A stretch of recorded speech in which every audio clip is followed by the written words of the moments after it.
Hello, everyone. Good morning and or afternoon to those of us on the East Coast, and thank you for joining today's webinar. I'm Andrea Edlow, and I'm the chair of the Education Committee at SMFM. I'd like to welcome everyone to this exciting inaugural SMFM and Infectious Diseases Society for Obstetrics and Gynecology webinar on COVID-19 and pregnancy, an update on treatment and vertical transmission presented by Drs. Dotters-Katz and Stephanie Gaw. Before we begin, I'd like to take a moment to share a few housekeeping notes about today's webinar. This webinar is being recorded and will be available to view on demand from the SMFM website. Following the lecture, there'll be a 20-minute Q&A segment. Please enter your questions using the QA box at the bottom of your screen at any point during the broadcast. Please try not to use the chat feature to ask the panelists questions. We promise to get to as many questions as possible during the time allotted. With that, let's begin our webinar. Dr. Sarah Dotters-Katz is a maternal-fetal medicine specialist at Duke University Medical Center and an assistant professor in the Duke University School of Medicine, where she also serves as the director of undergraduate medical education. Dr. Dotters-Katz's research interests include clinical infectious diseases and how they impact pregnancy. Dr. Stephanie Gaw is a maternal-fetal medicine specialist at UCSF Health and an assistant professor in obstetrics, gynecology, and reproductive sciences at UCSF School of Medicine. Dr. Gaw's research interests include placental malaria and Zika virus in pregnancy, among others. Thank you both for making the time to be here on this very busy time in all of our lives. Oh, I won't make it in time if I took it.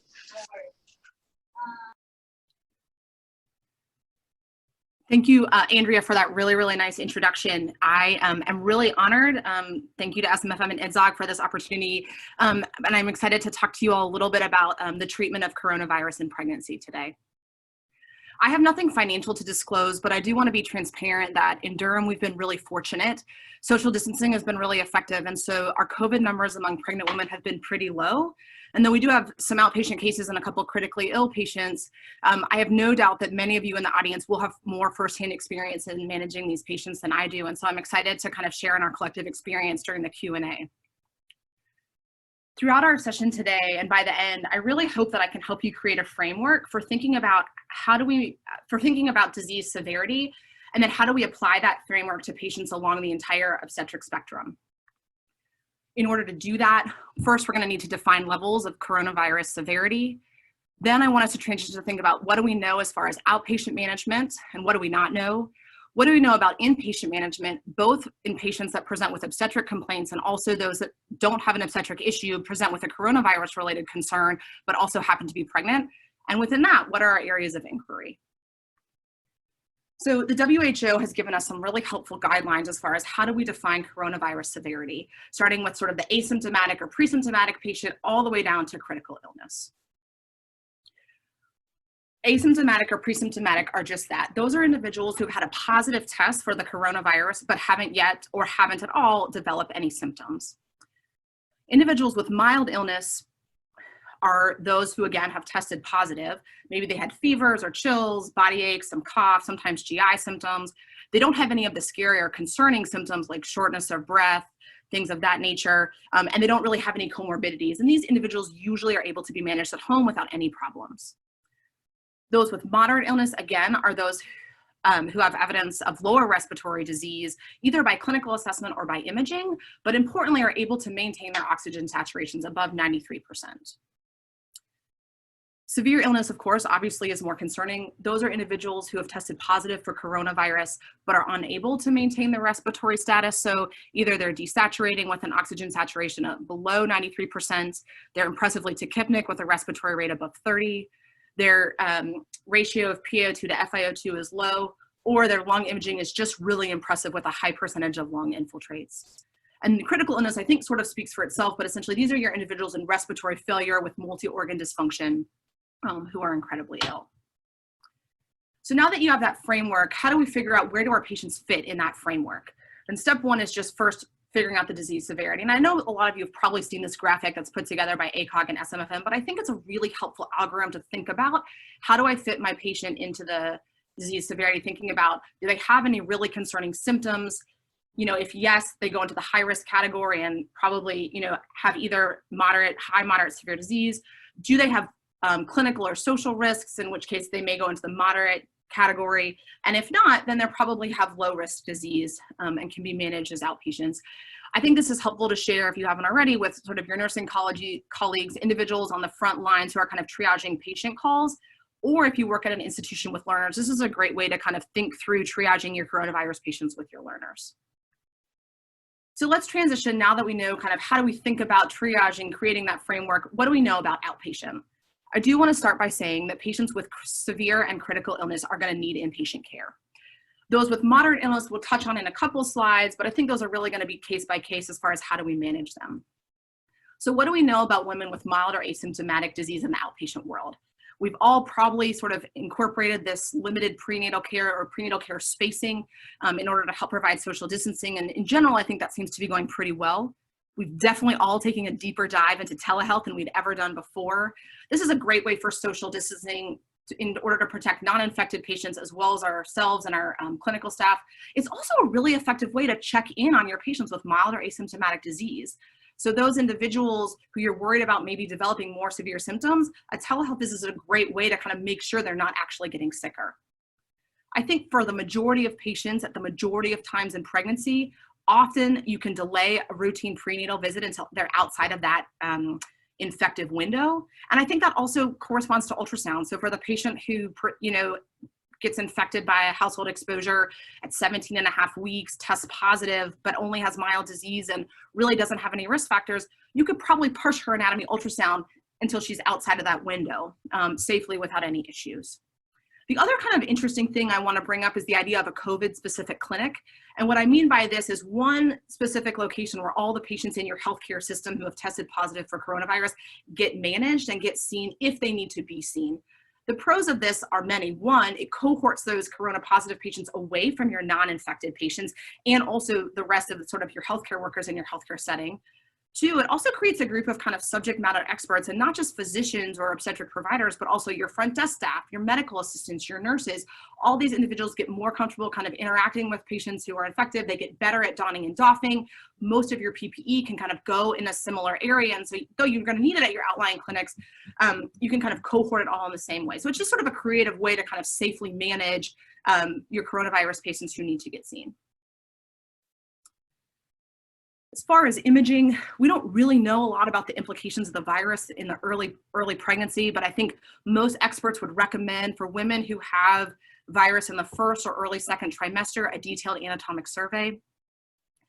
We also don't really have any evidence about the implications of coronavirus on fetal growth, but we do know that women, even women with mild disease in the H1N1 epidemic, did have smaller increased rates of SGA infants. And so I think because of that, it's very reasonable to think about assessing fetal growth a couple weeks after the patient gets out of their infectious period. That being said, coronavirus itself or recovery from coronavirus is not an indication for antenatal testing. What do we not know?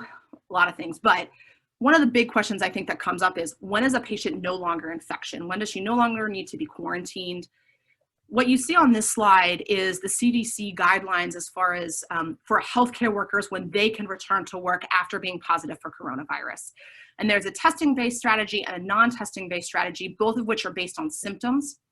They also say that for individuals who have never developed symptoms, they need to be 10 or more days since their positive test. I think a lot of institutions are developing some version of this as how they manage their patients, many of which are using a non-test-based strategy in order to do that. The other thing that I think remains unclear is, how do we manage women that have moderate disease? Do they need to get admitted? Do they need to be seen more frequently in clinic, or can they just stay home? And I think most individuals would say patients who have moderate disease, and again, to remind you, moderate disease is evidence of kind of coronavirus in the lower respiratory tract, but their oxygen saturation is okay. So individuals like that who have other respiratory pathology, who have poorly controlled hypertension or diabetes, who are immunocompromised in some way, not including pregnancy, probably need some closer management, and depending kind of on how they're doing symptom-wise, may even need admission for closer monitoring. In contrast, those that are otherwise healthy that don't have any of those concerning things, they could probably stay home. The other thing I wanted to just sort of make note of is that for many of us, we use 95% as a goal oxygen saturation in pregnancy. And obviously when the WHO wrote their guidelines, they weren't thinking only about pregnant patients. They were sort of thinking about all people in general. But as MFMs, as obstetric care providers, we do need to think about how do we kind of work back and forth between the 93 versus 95%. And you might be able to use that oxygen saturation to kind of help you risk stratify or up triage your patient with moderate disease to whether or not you want her to be seen or whether or not she's okay to stay at home. Let's switch gears now and let's think a little bit about inpatient care. So first I want to start off by thinking about a patient with mild or asymptomatic disease who presents for some obstetric concern. What do we know? We all know that PPE is necessary and important. I don't need to really go on in that realm. For those of us that are at academic institutions, I think it's really important to be thoughtful about minimizing the numbers of providers in the room. This is not a patient that needs a student and an intern and an upper level resident and a fellow and an attending. So just being thoughtful about who's going in that room and being exposed. Both SMFM and IDSOG have been very clear that in the setting of mild and asymptomatic disease, coronavirus is not an indication for delivery. It's not an indication for operative vaginal delivery, and it's not an indication for C-section. I do think that given these recommendations, and again, this is a patient with mild or asymptomatic disease, when you think about how do we monitor this fetus, it definitely makes sense to kind of monitor on your standard unit protocol for whatever that obstetric indication is. Some experts have raised the question, should we be doing more frequent monitoring on mom, because we don't really know which moms are going to decompensate in labor, and I think that's very reasonable to consider more frequent maternal vital signs in these settings. With regards to issues relating to delivery, we know that delayed cord clamping is okay. For women with mild and asymptomatic disease, cord bud banking is also still safe. The CDC is sort of evolving their language around mother-baby separation at the time of delivery. The most recent guidelines sort of recommend a case-by-case basis, shared decision-making between the mother and the clinical team, and also being cognizant of other clinical factors, things like a desire to breastfeed, can the facility where they're born accommodate separation? Can we maintain separation after discharge? So I think there's a lot of things that go into that mother-baby separation piece that are important to consider. Anecdotally, I think a lot of institutions around the country are recommending it. The other thing that I want to emphasize is that breast milk is safe. So even for the corona-positive mom, who chooses separation, if she wants to pump her breast milk, it can be given to the infant by a non-infected caregiver. The harder question is the things we don't know. We don't really know if there are any early warning signs about women who are going to worsen or decompensate in labor or worsen or decompensate postpartum. I think there's some really interesting emerging data about D-dimer. In the non-pregnant population, patients with really, really high D-dimers tend to be the ones that do much worse. Same is true for low white counts or high CRPs. I will say that anecdotally, our two patients that we have at our institution who are both in the unit on ECMO, both of them had incredibly high D-dimers when they have presented. That's an N of 2 from a single center. So I'm not recommending universal D-dimer or anything like that, but it is something to be thoughtful of. There's also some question of whether or not just the physiologic stress and the fluid shifts related to labor and delivery may make some women decompensate. I think a lot of the data we've seen coming out of New York is reassuring to that nature, but we just don't know. I also think it's important to speak to the interplay between COVID and preeclampsia that still remains pretty unclear. There's definitely been some cases that have been presented where the COVID labs really do look concerning for HELLP syndrome with a transaminitis and a thrombocytopenia. So yes, maybe this is another imitator of severe preeclampsia, and as MFMs, I think we need to be cognizant of that and make sure we're teasing that out and not missing preeclampsia in these patients. There's more and more case reports and emerging data about the impact of coronavirus on the myocardium. And I think there's some concern, is that gonna have a negative or a worse sort of synergistic impact on women who have both corona and preeclampsia? I don't think we know. But I think the take-home message is that that's the story about preeclampsia and coronavirus, like many stories in this pandemic, is still evolving.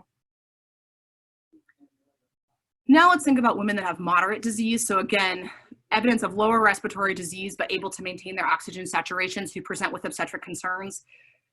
This diagram is modified from a really nice recent article in the IDSOG by Ashkoka et al. So this is for a patient who presents in labor with moderate coronavirus. First, we ask ourselves, is there evidence of maternal or fetal compromise?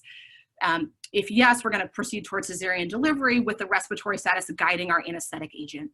If there's not, and she's truly maintaining her oxygen saturation, I think then the feeling is that you could proceed with kind of labor as normal with an early epidural. For patients who present with an obstetric consideration and severe disease, so evidence of respiratory compromise, being thoughtful about what their blood pressures are, those that are hypertensive, being thoughtful kind of where preeclampsia plays into this whole thing. And then for those that are hypotensive, proceeding with care escalation, potentially ICU level care, mechanical ventilation as needed, and considering delivery and figuring out how that fits in. And I think for all of us, a big question is, when is the right time to deliver a patient in this setting? I think in someone who presents with obstetric indications, especially at term, most of us would probably move towards delivery once mom was stabilized. Switching gears a little bit, I want us to think about the patient who presents with a non-obstetric concern, so mild with coronavirus, who also happens to be pregnant. Now this chart, I think, is just a helpful way to think about how do you manage these patients in the setting of coronavirus. So the orange line, the early warning system sign, are some of the concerning things that would sort of up-titrate your risk. The yellow line is my favorite because it helps us think about sort of how do we risk stratify between moderate and severe disease, and individuals that have these parameters are going to be the ones that are going to need up-titration of their care to critical care management. This is the next slide in this algorithm, but it sort of talks about once you're in the critical care world, how are we ventilating you? What are the what are the fluid resuscitation that's appropriate for these patients? We'll talk a little bit more about proning later, but there is some good evidence that proning may also help. And if that doesn't help the respiratory compromise, then we would transition to mechanical ventilation.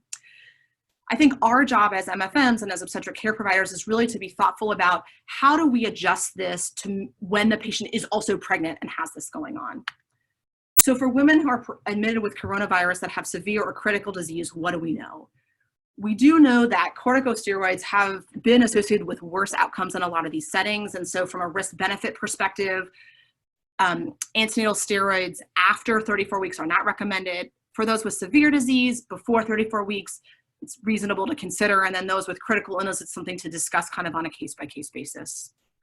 We also know that coronavirus seems to be kind of thrombogenic as viruses go, and a lot of patients are presenting more so than you would expect with blood clots. Pregnancy itself is also a thrombotic period. And so I think being thoughtful for patients who are pregnant with coronavirus and immobile about prophylactic anticoagulation is pretty reasonable. Additionally, it's really important to work with our intensivist colleagues to be thoughtful about pregnancy physiology. Simple things like not having patients flat on their back, and more complex things like how do we titrate ventilator settings to try to work towards more physiologic respiratory status of pregnancy, physiologic acid base of pregnancy as opposed to the non-pregnant state, can be really important. And finally, for patients who need ECMO, I actually think I was relatively surprised. There's been a couple nice reviews, systematic reviews that have come out recently about ECMO and pregnancy. And overall, I was sort of reassured by the maternal and fetal survival in these cases. No talk about treatment of coronavirus would be complete without a discussion of the pharmacologic options. I do want to sort of start by saying that at present, no drug has been proven to be safe or effective for treating coronavirus, and that there's no FDA-approved options. Yesterday, the NIH came out with a great, very long document talking about treatment for coronavirus and pregnancy, and so a lot of these guidelines come from that. Some of the more common treatment things, such as hydroxychloroquine with or without azithromycin, insufficient clinical data to recommend for or against this, although this is something that we've used a lot in pregnancy and so I think are comfortable using. I will say that if you're going to use this, the recommendation is it's only done so in the setting of a clinical trial, and also be cognizant that it can prolong the QT syndrome. Remdesivir is another antiviral that has come to the forefront as possible treatment for coronavirus. Again, insufficient clinical data to recommend for or against it. There's pretty limited safety data regarding to pregnancy and remdesivir, although there were some pregnant patients in the Ebola trials who got this medication, although none of those papers describe the obstetric outcomes. The immune modulators, the IL-6 inhibitors, tocilizumab and saralimumab, again, insufficient clinical data. You may be noticing a pattern here. What we do know about those in pregnancy, though limited, is that we don't think first trimester use is associated with anomalies. These are big molecules. They're unlikely to be in breast milk. And finally, convalescent plasma is something that's receiving a lot of attention recently. Again, insufficient data to recommend for or against this. I sort of think of convalescent plasma as souped up IVIG, and we do use IVIG in pregnancy, and it's generally well tolerated. And so, I think there's physiologic plausibility that it wouldn't necessarily be dangerous in pregnancy. But I think really the take-home message is that right now, we don't have any proven or safe medications for coronavirus. Nothing is FDA approved. So part of our job as maternal-fetal medicine specialists is really to advocate for our patients to be in randomized control trials. And then as the intensivists feel like it's appropriate, consider compassionate use for some of these medications. What do we not know? I think anytime you have a patient that's critically ill, the questions about fetal monitoring get really complicated, and it's definitely not one size fits all. The elephant in the room is always, how does delivery impact the disease course? I think many of us have cared for critically ill women, not necessarily with coronavirus, but with other severe illness that we've delivered and gotten worse, but also some that we've delivered and gotten better. And so I really don't know what the answer to this one is in this case. Maybe an easier question is proning. The data about proning in ARDS and proning in coronavirus is emerging and good and definitely improves outcomes.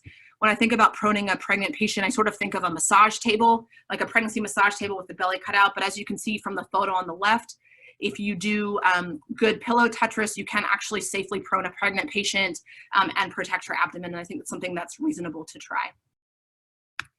So where does that leave us? Hopefully you've sort of started to think in this new framework about disease severity and how that applies to your obstetric patient. We know that women with mild infections can really safely be managed as outpatients. When they present for obstetric indications, most of them have uncomplicated deliveries and do really well, although some of them are gonna decompensate, and we don't really know who those are. For women who present for an obstetric admission with moderate or severe disease, really the maternal status and the respiratory status at that is gonna guide our mode of delivery.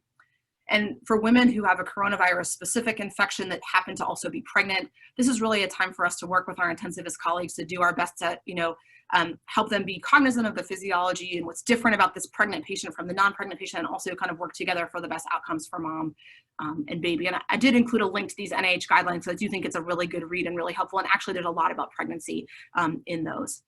And with that, I will turn it over to Dr. Gaw.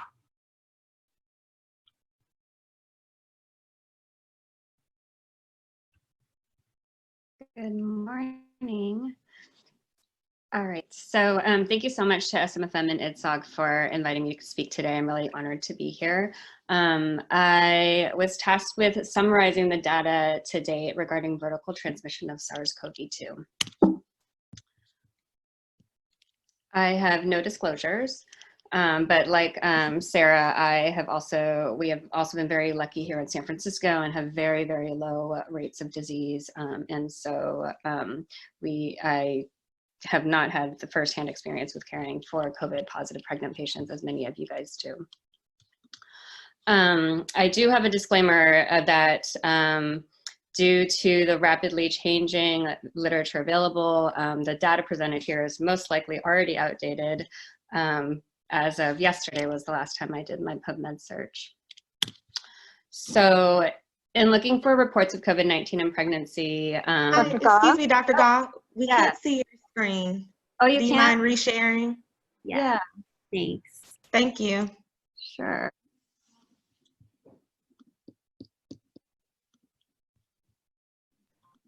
Sorry, everyone. Hold on one sec. If you're just tuning in, we're just having a slide sharing issue that we're going to remedy shortly.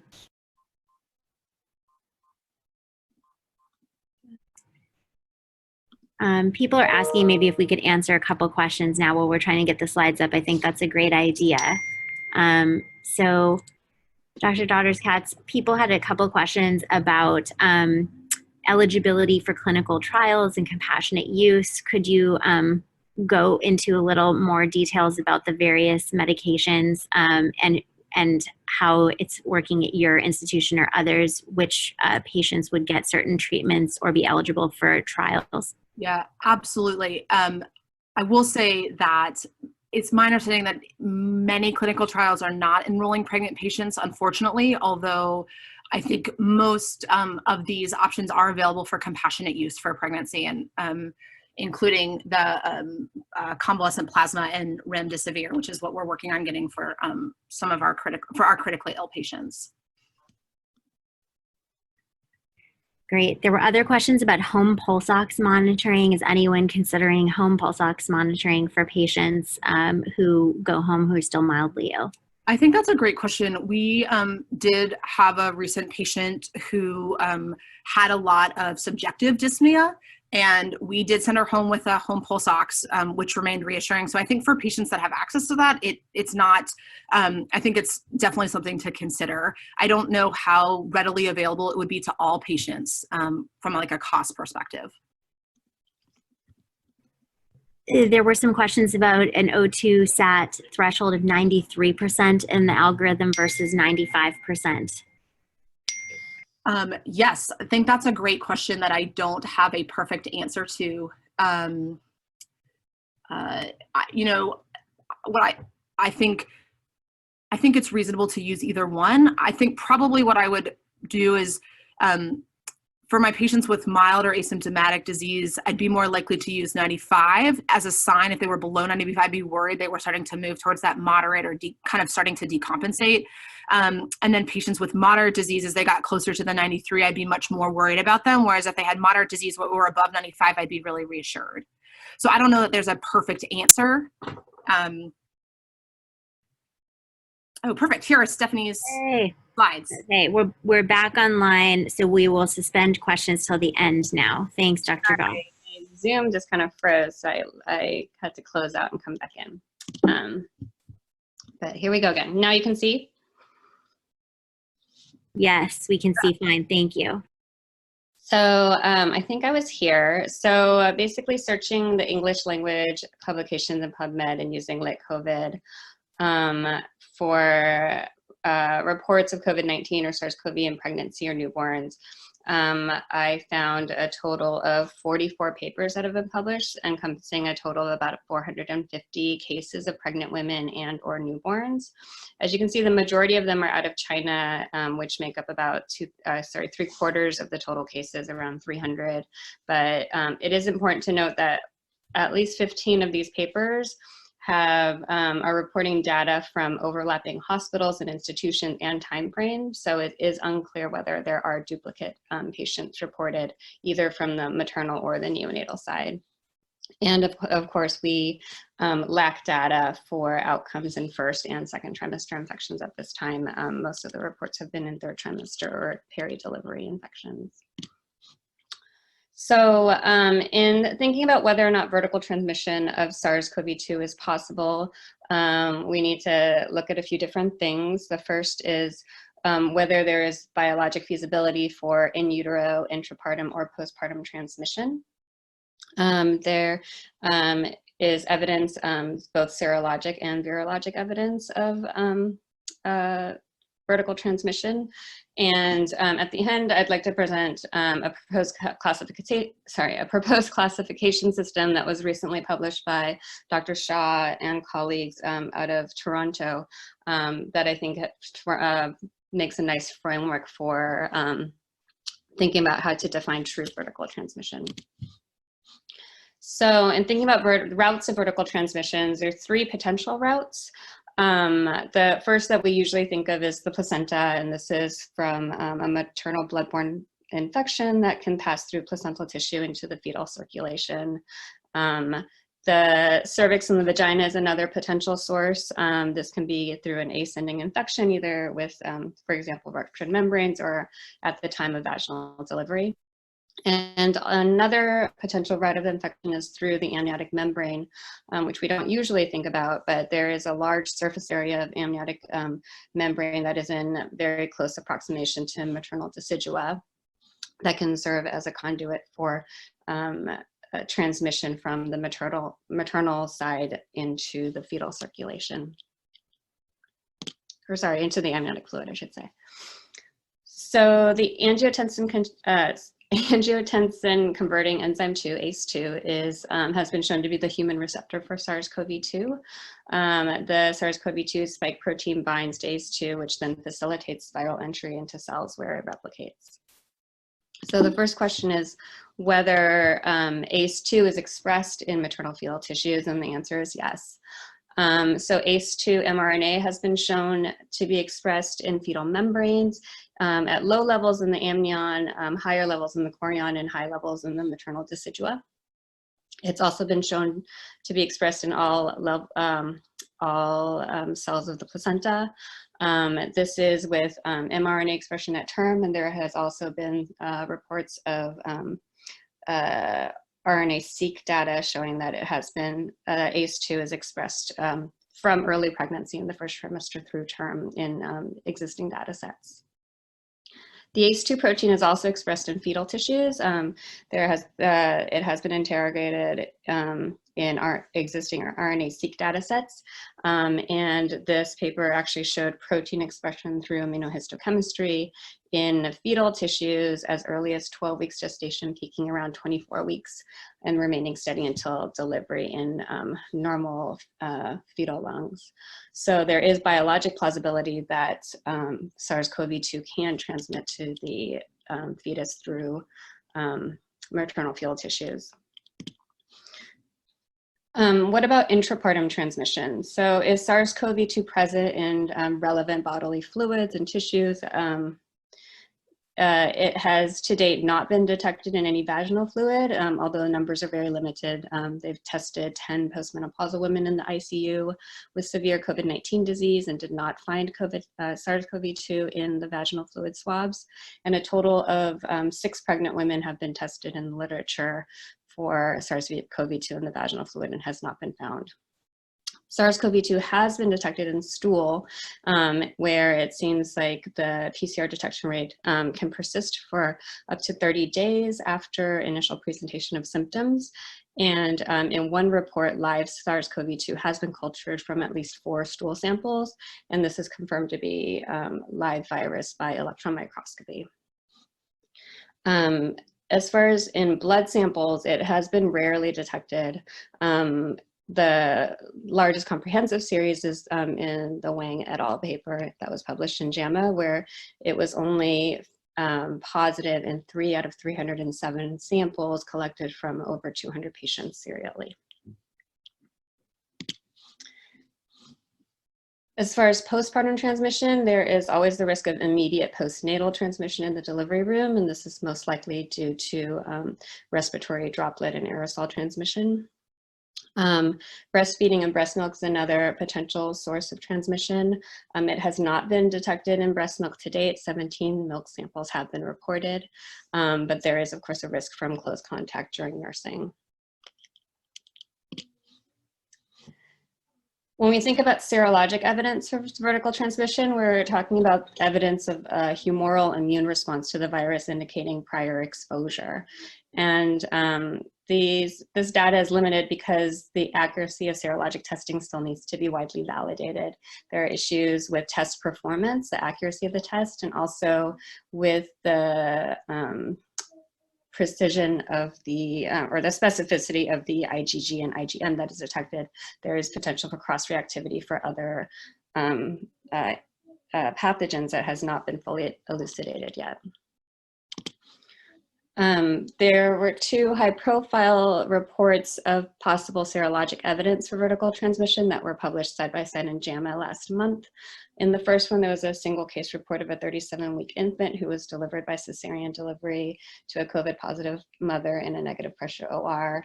The baby was immediately separated from the mother, and at 2 hours of life, the IgG and IgM was positive. However, the nasopharyngeal swabs were negative.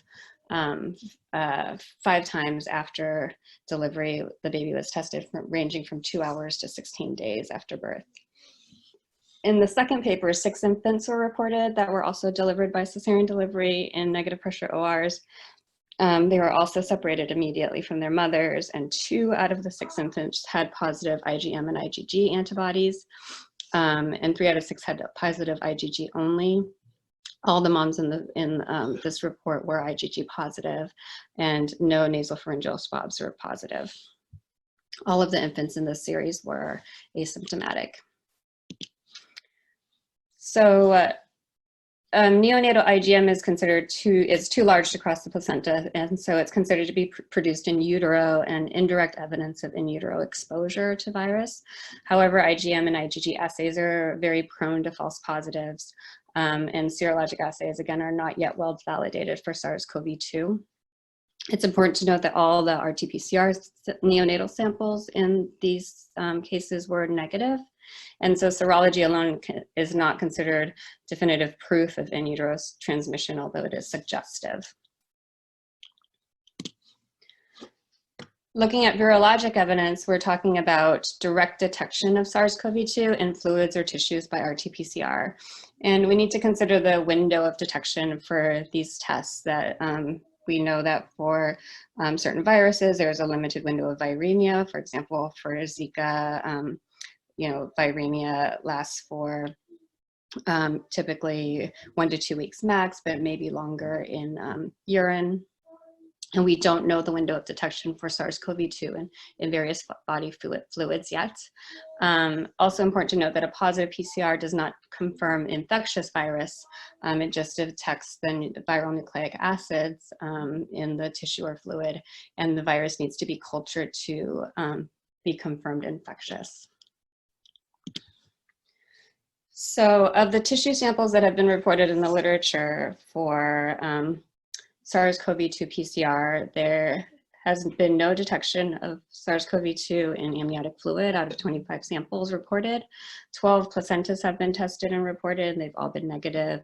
There have been 41 cord blood samples that have been reported, also negative, 20 neonatal gastric aspirates, and 5 out of 44 neonatal stool samples have been positive as well.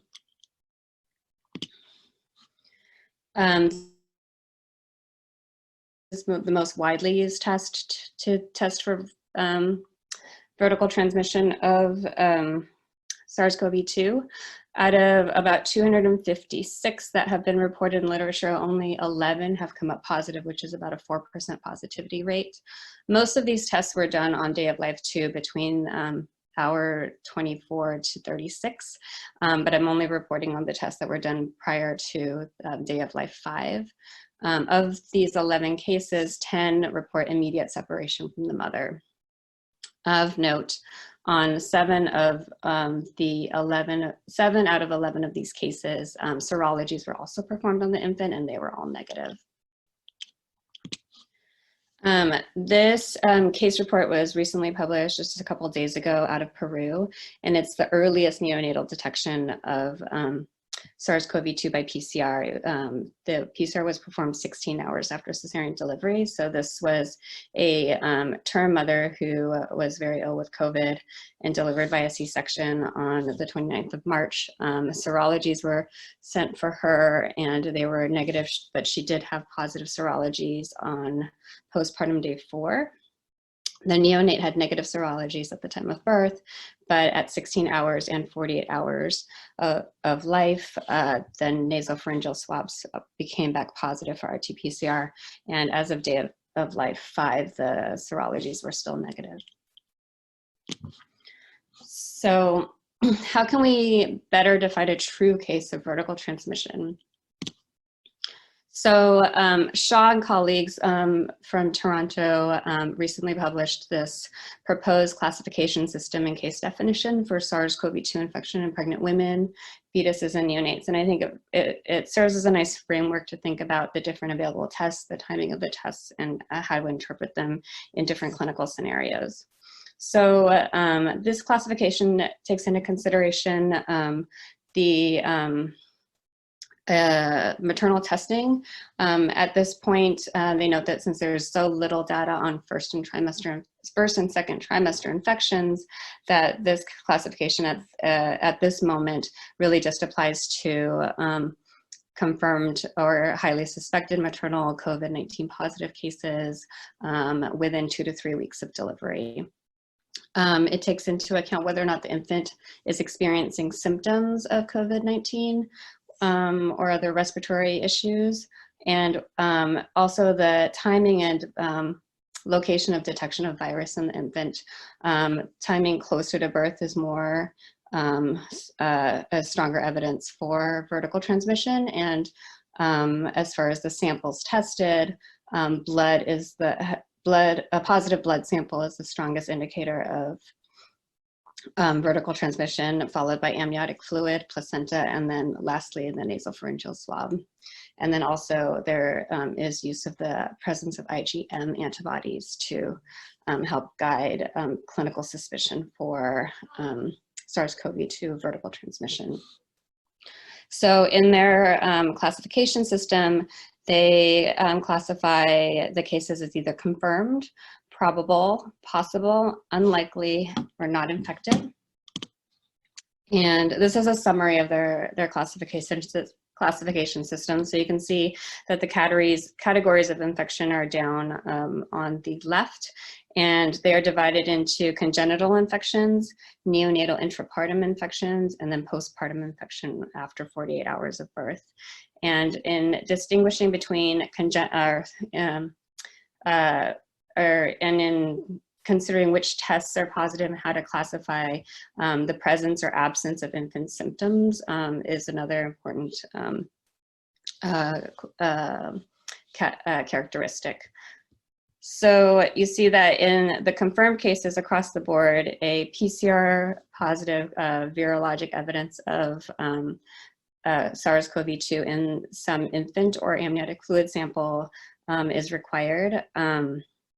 For neonatal intrapartum infection, a positive PCR, a positive nasopharyngeal PCR should be positive at birth, which is described as immediately after cleaning of the infant, ideally within a couple hours, and repeated 24 to 48 hours afterwards, and with no other cause found for the infant symptoms. As you go down to the probable, possibly, and probable, possible, and unlikely scenarios, this is when you have, for example, no evidence of PCR positivity in the infant, but serologic evidence might suggest infection, such as a positive IgM in the cord blood or in the neonatal blood drawn less than 12 hours after birth. And in the confirmed not infected, these infants have no evidence of PCR positivity in any samples collected, and negative serologies if done.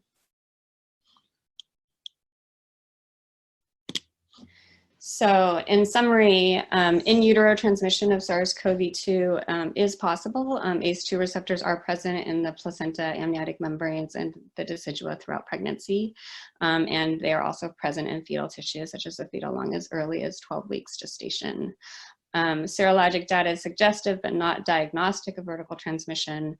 To date, the virologic data is suggestive, but it's still relatively remote from birth, the earliest so far is 16 hours, to be more definitive of vertical transmission.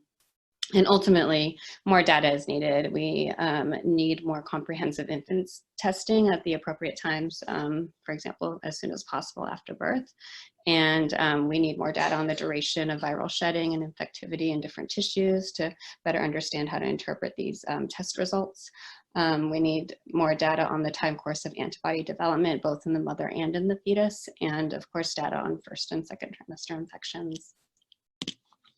Thank you very much. This is my email if you guys, if anybody wants to email me any questions. And I also did want to say thank you to all of you that have been referring patients to Priority, which is the pregnancy coronavirus outcomes registry. I'm a co-PI, and we're very, very grateful for your referrals.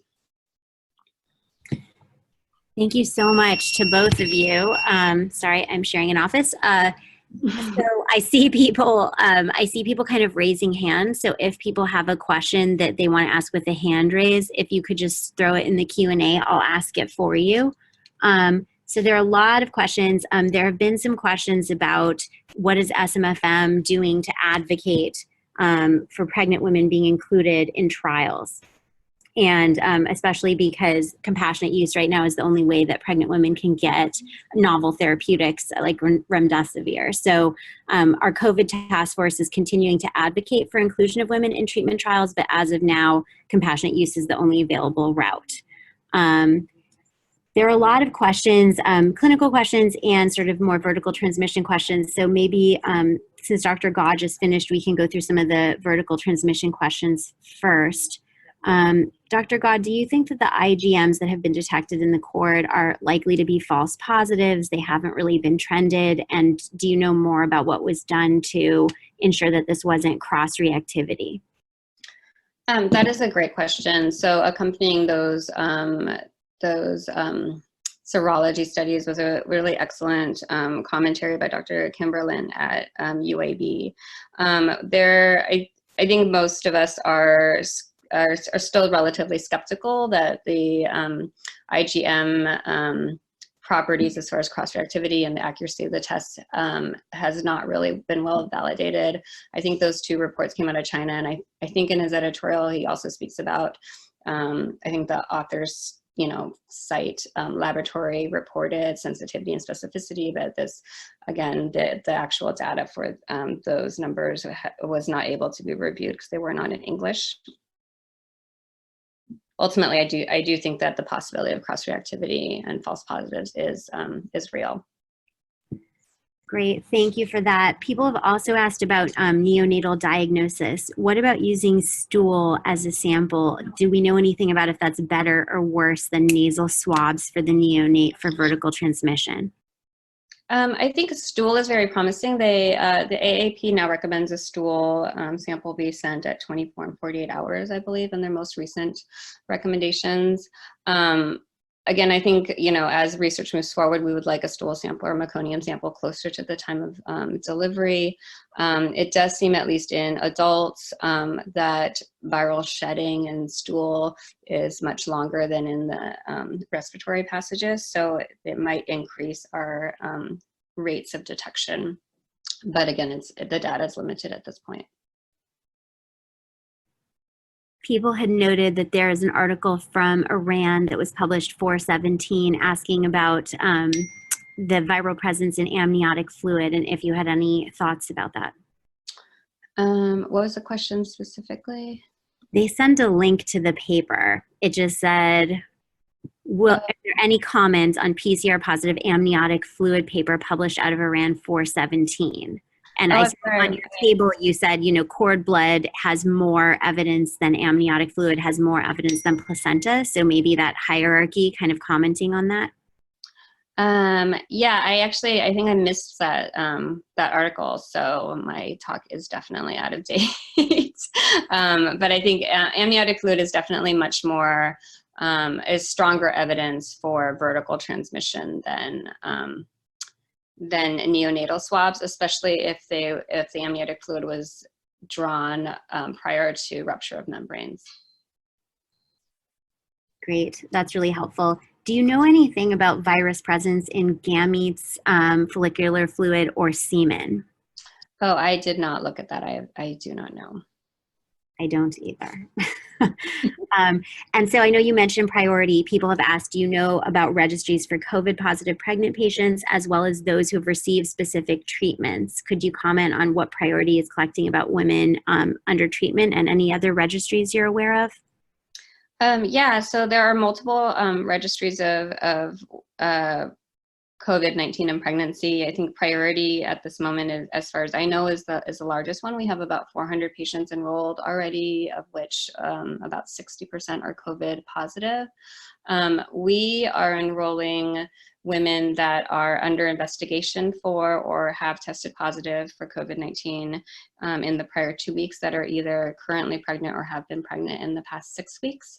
And the way the study is designed is for patient questionnaires to assess symptomatology and severity of illness, whether or not they're hospitalized, and then patient medical records released to obtain the hospitalization records and prenatal care records of the patients to assess in more detail the objective parameters for severity of illness, any treatments they might have obtained, and then of course outcomes.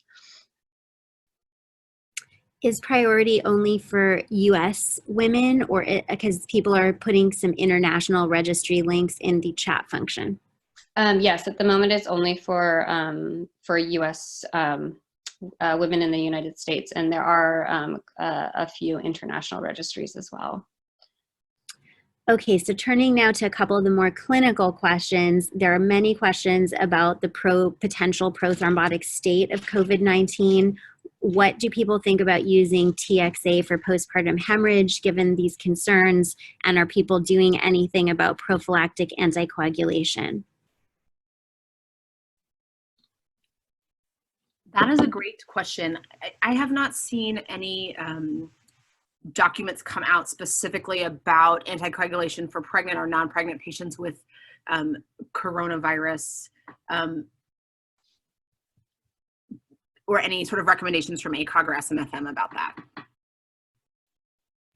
And do you, at your institution or just in general, do you have thoughts about theoretical risks of using TXA?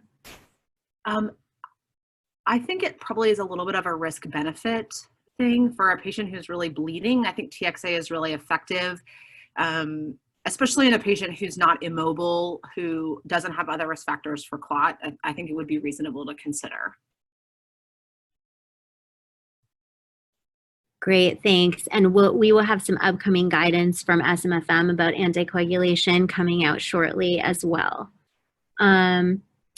And there's a bunch of questions that I think are kind of important to answer about maternal decompensation and sort of gestational age thresholds for moving to delivery. Like, would you only do it if the patient was 34 weeks and was decompensating? Would you try to deliver sooner to avoid moms being intubated? And those types of questions, you know, regardless of gestational age thresholds.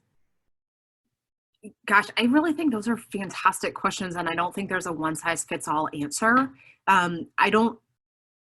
I don't think we have great evidence one way or another about whether or not delivery makes mom better or worse. So I think it's hard to give a blanket answer about a patient. I think a lot of it depends on her stability. So if her a patient who's truly critically ill, a delivery in itself may actually be worse for her. You know, for a patient with mild or asymptomatic disease, I think delivery makes a lot of sense if they come in laboring. In the middle, I just think it's hard to know, and really will sort of be case by case depending on gestational age and patient stability. Yeah, I think there were some early reports that at least I saw coming out saying maybe that moms anecdotally improved respiratory wise with delivery. And so some people were affecting delivery of very early gestational ages. So kind of different than our usual management of, you know, trying not to deliver critically ill mothers. But I don't know if that has kind of held up over time as we get more data from the pandemic, but people may be referring to those papers.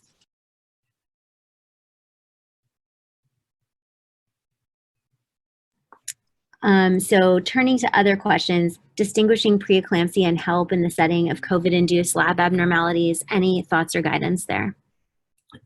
As far as I know, I haven't seen a lot about proteinuria in coronavirus. So, I think that might be a helpful predictor. Of course, there are women who have severe preeclampsia who don't have proteinuria. So I think that could be challenging. I would expect a patient who was pretty sick with coronavirus not to be hypertensive. So that might also help, guide your kind of your clinical decision-making process.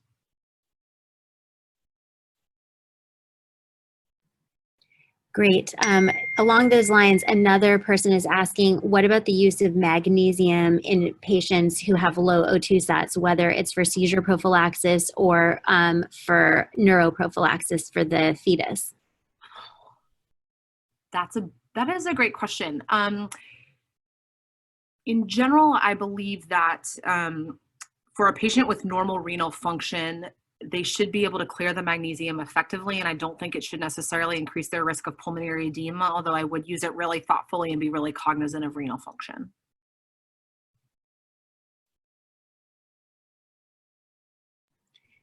Great. A lot of questions about maternal neonatal separation, sort of the potential harms of doing that versus the theoretical benefits, particularly as it pertains to antibodies being passed to the fetus from, or the neonate from breastfeeding, as well as sort of stress and psychological harms. Any thoughts there as sort of the panel expert?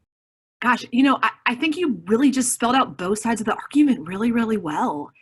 You know, from what we know about neonatal disease, it seems to be pretty benign and all the neonates have gotten better. And I agree, skin to skin and breastfeeding and that initial bonding is incredibly important. But I also think that we don't know a lot about neonatal infections because there aren't so many. And so I think it's just hard to say. And again, it should sort of, as much as possible, be sort of, this is a great time for patient-centered care, and thinking about shared decision-making with the mom and really giving her the information and giving her the autonomy to figure out what decision is best for her and her family. Great. Others are asking any data on the race or ethnicity of patients who are ending up with worse disease and in the ICU for disease at all. And this gets a little bit to our topic last week about inequities. I don't know the inequity data very well. I think Dr. Wheeler, I believe, and her panel last week spoke a little bit more to that, but I don't know that data as well outside of pregnancy. Yes, and that webinar should be up on our website and does cover part of that question. So definitely check that out. Let's see, there was another about antibiotics. Is there a role for antibiotics in women who test COVID-19 positive? What are people doing about that at their institutions? I think in general, if there's concern for superinfection with bacterial pneumonia, antibiotics are being used, but I don't think that the treatment guidelines are recommending prophylactic antibiotics in the absence of evidence of bacterial pneumonia. But again, that NIH document, which I sent the link to that in the chat, is incredibly thorough and very thoughtful and gives a lot of guidance to the management in general. Great. Maybe just time for one more question because we're close to 1. And just in case people are going to have to step off, I wanted to say that SMFM is going to have a document upcoming shortly, Management of COVID-19 in Pregnancy, that will also help address many of these questions. The last question that seemed really important is, any advice for treating hypercapnia in low resource settings where there's no availability of ECMO? Refractory hypercapnia, I'm assuming. Gosh, that's a great question. I think in those settings, it would really be a joint effort with the intensivists to be thoughtful about kind of what their standard of care is in the absence of ECMO. And really sort of outside what my purview is, always having been the privilege to work in a setting that had ECMO. I think we're right at 1, and so probably we should stop it there. But all of this will be available on the website by tomorrow, including the slides, which people have asked about, and the links to many of these documents. Thank you so much to our panelists for such expert commentary, and this has been incredibly useful. We really appreciate everyone's participation. Thank you again, all of you, for the opportunity and for all the care you guys are providing for these women around the world. Thank you so much.